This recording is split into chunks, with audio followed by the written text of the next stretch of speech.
Անհիշողություն բանաստեղծական ընտրանին պոետ, արձակագիր եւ երաժիշտ Վարդան Սմբատյանի 4-րդ ժողովածուն է։ Նրա «Չարվեստ», 7 միլիարդ մենություն եւ կինոպոեզիա գրքերից հետո ժողովածուն հրատարակվել է Կրթության, գիտության, մշակույթի եւ սպորտի նախարարության աջակցությամբ եւ Հայաստանի ազգային գրադարանի գրականության հանրահռչակման բաժնի կողմից համակարգվող թարգմանական ծրագրեր եւ աջակցություն ստեղծագործողներին ու հետազոտողներին դրամաշնորհային ծրագրի շրջանակում։ Գիրքը տպագրել է Ակտուալ արվեստ հրատարակչությունը Մկրտիչ Մաթևոսյանի նրբաճաշակ ձևավորմամբ։ Հեղինակն իր նոր ժողովածուն բանաստեղծական փոքրիկ մարտադաշտ է որակում, որտեղ բախվում են հիշողություններն ու անհիշողությունը, մեր բարդ ժամանակների մեծ ու փոքր տագնապները եւ ճգնաժամերը։ Գրքի գաղափարի, մտահղացման եւ ոգեշնչման մասին խոսելիս Վարդան Սմբատյանը հիշում է իր սիրելի գրողին Ժոզե Սարամագոյին։ Իմ սիրելի հեղինակներից մեկը Ժոզե Սարամագոն մի շատ լավ գիրք ունի,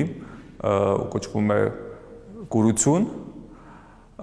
Վեպում բոլորը կորցնում են տեսողությունը, բացի մի կնոջից, որը աչքով պահպանում է տեսողությունը, եւ նա սկսում է տեսնել բոլորի փոխարեն, պատմել, ապրումակցել։ Ես էլ ապրում եմ մի քաղաքում, որտեղ մարդիկ անհիշողությամբ են ապրում եւ փորձել եմ պոեզիայի տեսողությամբ ցույց տալ հիշողություններն ու անհիշողությունները։ Վարդանի ստեղծագործական կյանքում անցումները պոեզիայից արձակ եւ հակառակը հաճախ են հաջորդում միմյանց։ Գրողի մի այլ մուսան երաժշտությունն է, որի տարբեր ժանրերում որոշակի փորձառությունից հետո այժմ տարված է ռոք նախագծի գաղափարով։ Ասում է՝ մի հնարավորություն է նույն ստեղծագործական տարածքում միավորել ռոքն ու պոեզիան։ Արդեն 12 տարի է ինչ չի զբաղվում երաժշտությամբ, բայց ամբողջ այդ ընթացքում կարոտը հագեցրել է գրականությամբ։ Ինձ համար գրականությունը կարծես թե վերջին շրջանում դարձել է երաժշտության իմիտացիա։ Այսինքն ես ստեղծում եմ գրականություն, որը երաժշտական հոսքեր ունի շատ եւ այդպեսով փորձում եմ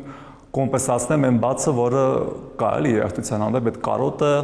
Անհիշողության տպագրությանը զուգահեռ Վարդանն աշխատում է նաև իր հաջորդ Ձուկը լեռներում էսսեների եւ պատմվածքների գրքի վրա։ Վերնագիրն ընտրել է ոգեշնչելով մեր գրականության մեծ էսթետի Կոստան Զարյանի Նավը լեռան վրա վեպից, որի հեղինակի հետ կապված է ոչ անմիջական, բայց անքակտելի միասնությամբ։ Սա արձագանք է Կոստան Զարյանին հրաշքվեպին Նավը լեռան վրա։ Ոչ իհարկե ճակատային կերպով, բայց արձագանքում եմ Կոստան Զարյանի վեպին եւ այստեղ փոքրիկ ինտերտեքստեր կան հետաքրքիր եւ նաեւ կարծես թե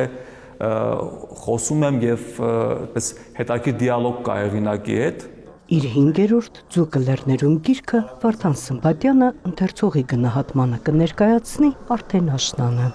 Նունե Ալեքսանյան, Ռոմիկ Խաչատրյան, լուրեր։